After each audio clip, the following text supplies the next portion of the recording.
இயற்கை முறையில் நம்ம ஃபார்மை எப்படி மெயின்டைன் பண்ணுறோன்னு வாங்க பார்க்கலாம். வருஷத்துக்கு 2 டைம் வந்து நம்ம தொழு உரம் நம்ம கொடுத்துட்றோங்க. ஒன்று மாட்டெருவாக இருந்தாலும் சரி, இல்லாட்டி ஆட்டெருவாக இருந்தாலும் சரி, நம்ம செடி மரத்துக்கெல்லாம் கொடுத்துட்றோங்க.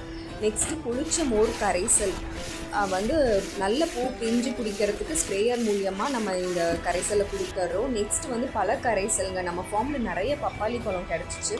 ஸோ அந்த நல்ல பழுத்த பப்பாளி பழமாக எடுத்து இந்த மாதிரி சின்ன சின்னதாக கட் பண்ணிவிட்டுங்க, எவ்வளோ வெயிட் பப்பாளி பழம் வருதோ அதுக்கு ஈக்குவல் வெயிட்டு நாட்டு சர்க்கரையும் ஆட் பண்ணி இந்த மாதிரி மிக்ஸ் பண்ணி வச்சிடணும். ஒரு 10-15 டேஸ் காட்டன் கிளாத் போட்டு மிக்ஸ் பண்ணி வச்சிடுறோம்.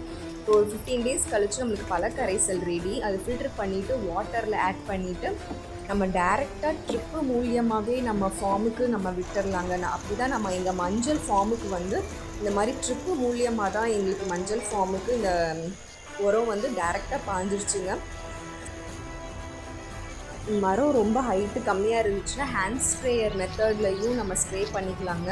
சப்போஸ் இப்போ நம்மளுக்கு மரம் ரொம்ப ஹைட்டாக இருக்குது அப்படின்னா இந்த மாதிரி ட்ரோன் மூலியமாகவும் நம்ம ஸ்ப்ரே பண்ணிக்கலாங்க. அதோடைய ரிசல்ட் தான் நீங்கள் இப்போ பார்த்துட்ருக்கீங்க.